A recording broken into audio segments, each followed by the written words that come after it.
Matthew chapter 5 and verse 5 reads this way. I'll be reading in the New American Standard. It says, "Blessed are the gentle, for they shall inherit the earth." A lot of older versions, and even some of the newer ones, use the word meek instead of gentle, or humble instead of gentle, but the idea is still the same. Blessed are the gentle, for they shall inherit the earth.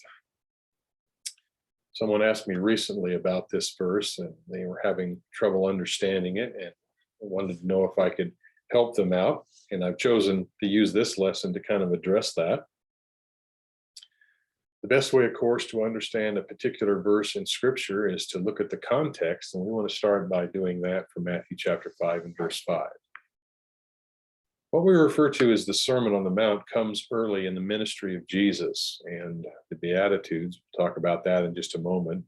That's what Matthew chapter 5 verse 5 is, and that makes up the beginning of the Sermon on the Mount. But this sermon comes early in the ministry of Jesus. Jesus, of course, is baptized at the end of Matthew chapter 3. Then in chapter 4, the Lord's tempted by Satan and withdraws after that to Galilee after hearing that John the Baptizer has been taken into custody.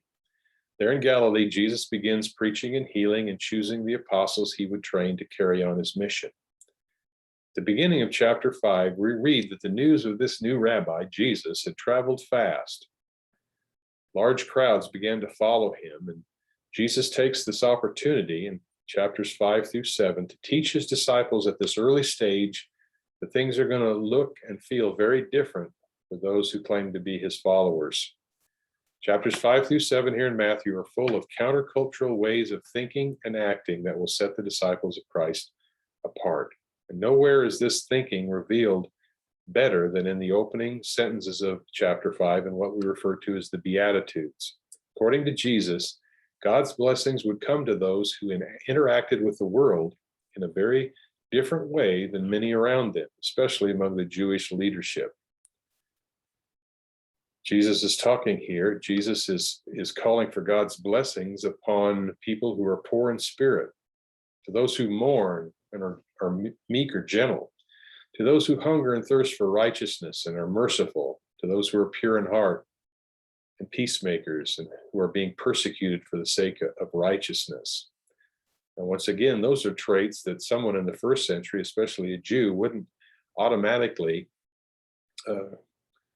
gather together and think, well, this is the quality traits of a leader, or these are the quality traits of someone who would be blessed by God. They, of course, viewed the Jewish leadership, the upper crust among the people, as those who experienced God's greatest blessings, but many of them weren't seeing these traits among them. But how is being meek and gentle countercultural? Once again, it's true in the first century, just as it's true today. It's always been the strong and aggressive who control the world, right?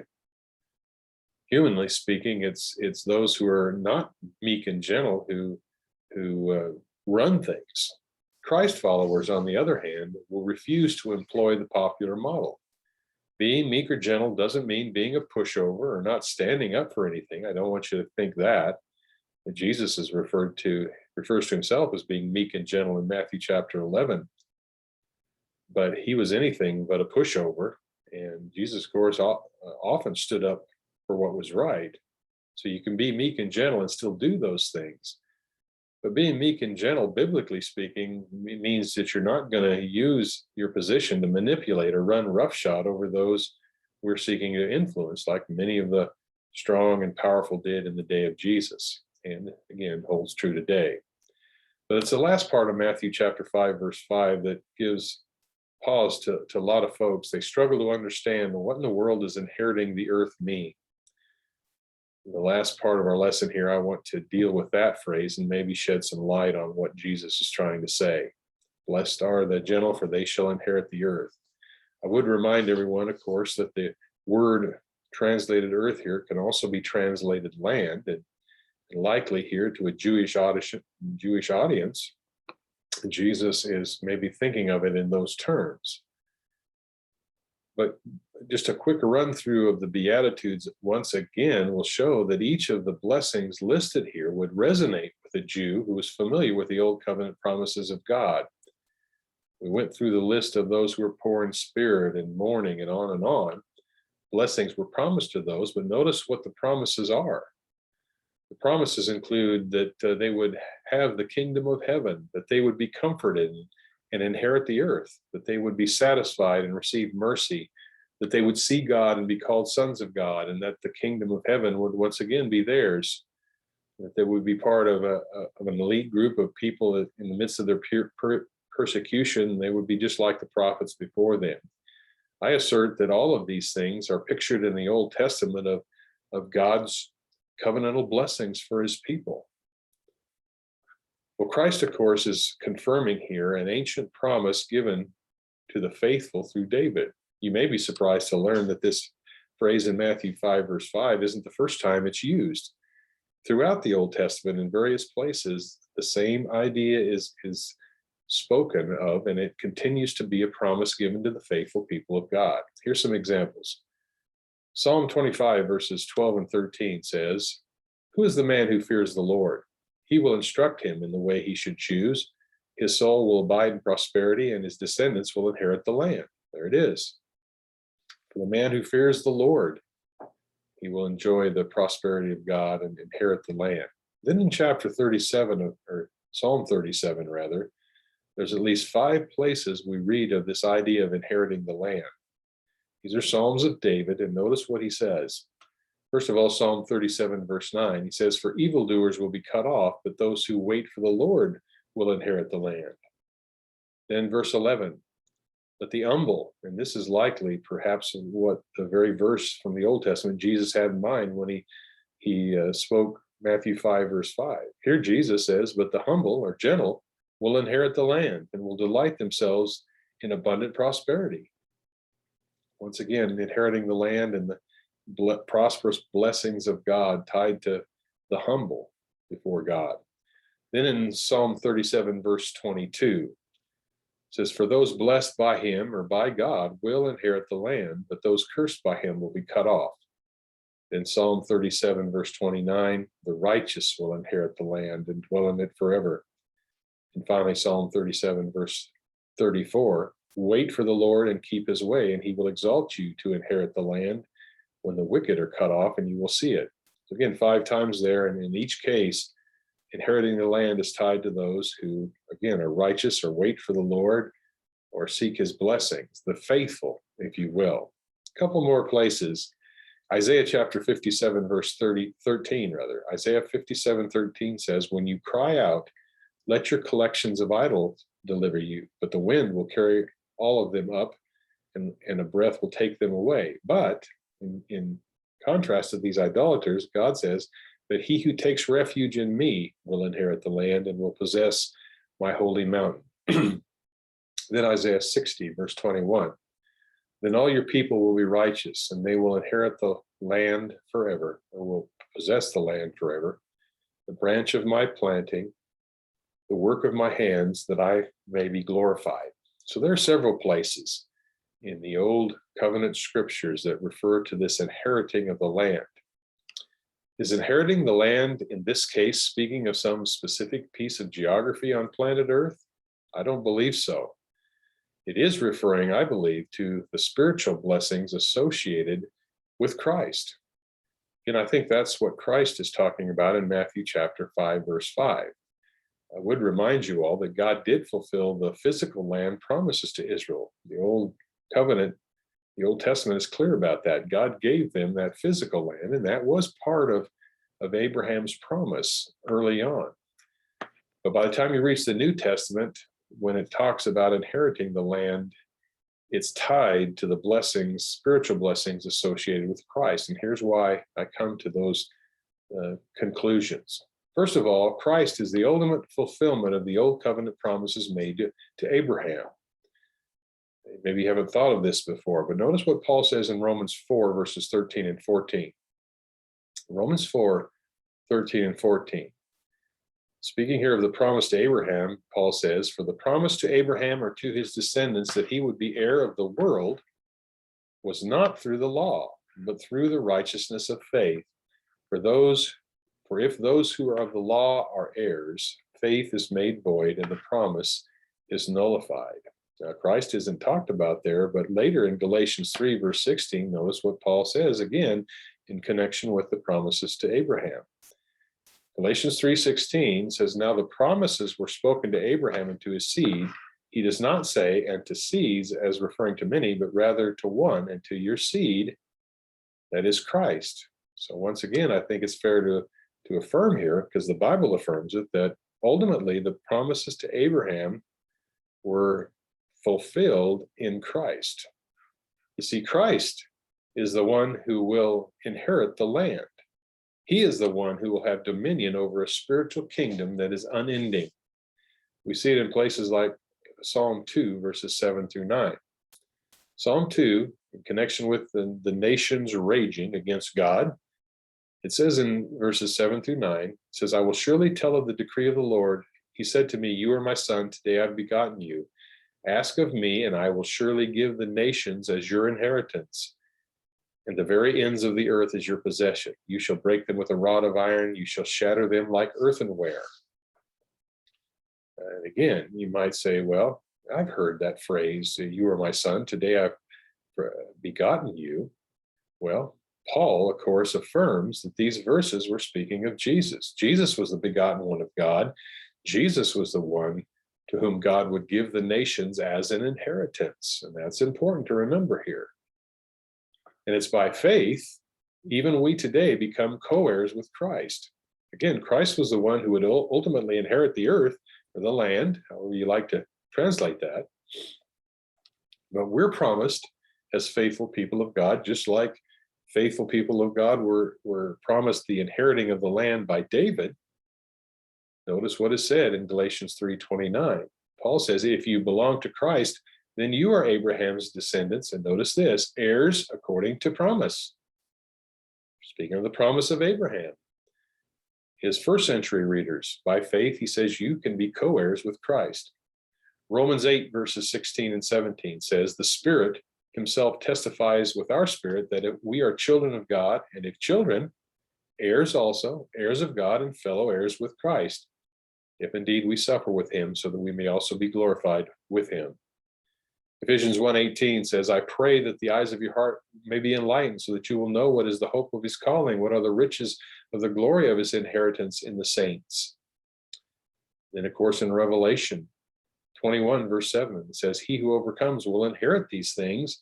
I will be his God, and he will be my son. So we can be called sons and daughters of God, inheritors of the promises of the land of God.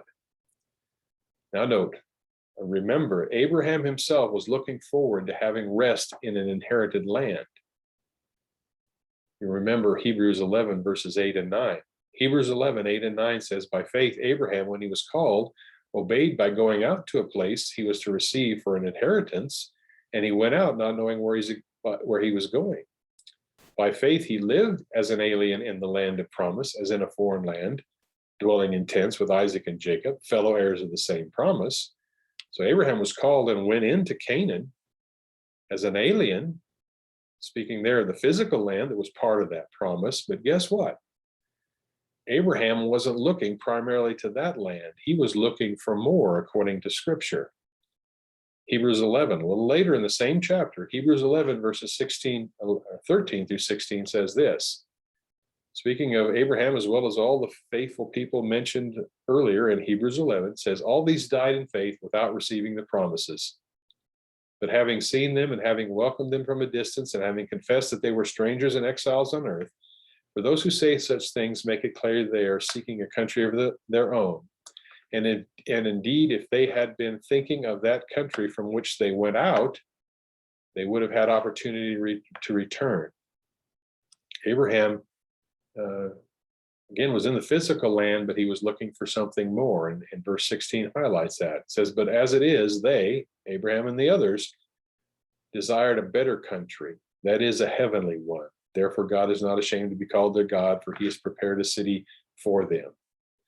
Abraham himself, the one to whom the promise was given of inheriting a land, was looking ultimately to a spiritual land, the heavenly one, a spiritual rest.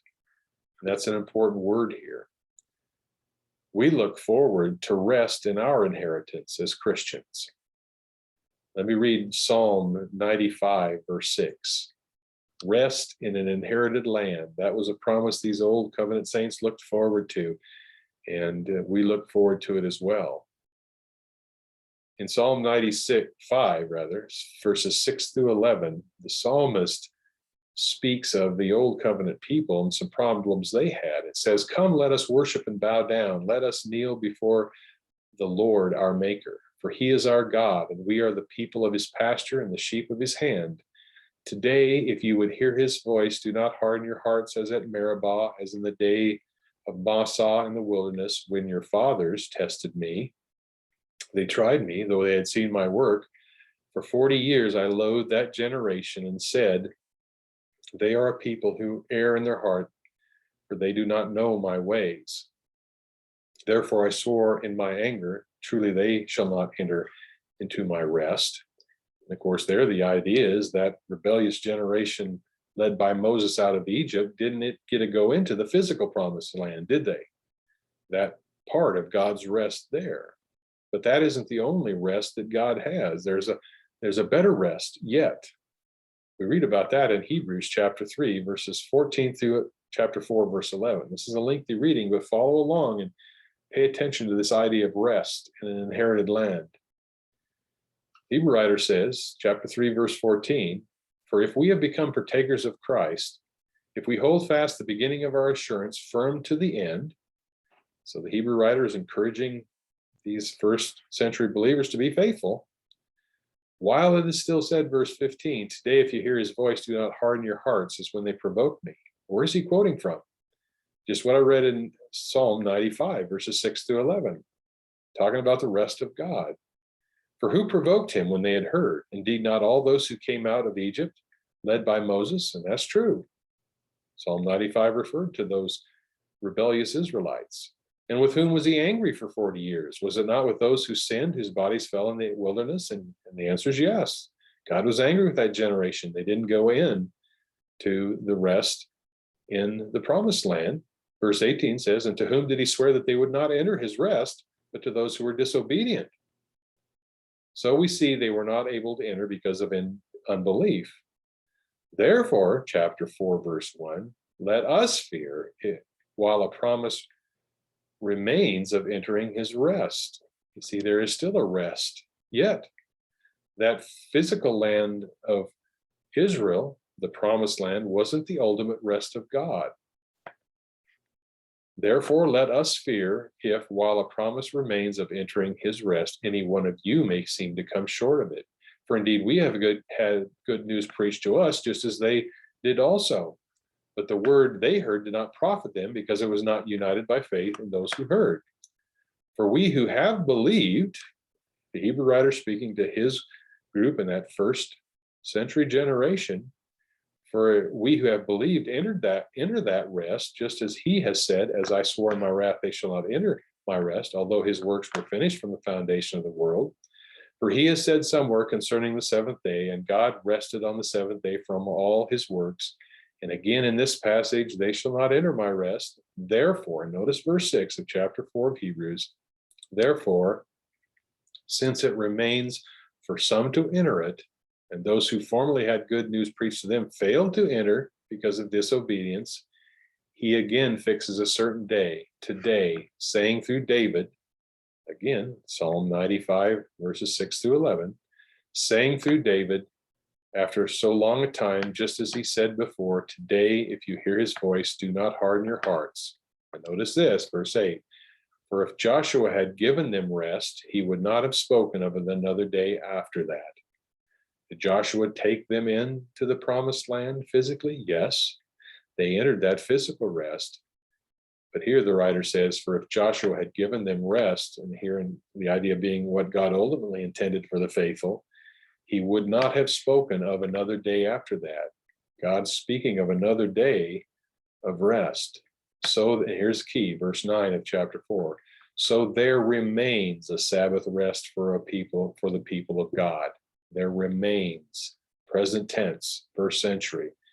There's a Sabbath rest. "For the one who has entered his rest has had himself also rested from his works as God did from his. Therefore, let us be diligent to enter that rest, so that no one will fall through the same example of disobedience. I think this text in Hebrews emphasizes what Jesus was saying in Matthew 5, verse 5. Blessed are the gentle, for they shall inherit the earth. We share, as children of God, as faithful children of God, we share in the inheritance of Christ as he rules the nations. Christ inherits the earth as ruler over the earth spiritually. And as faithful people of God, there's a rest remaining for us. There's a blessing for us as well.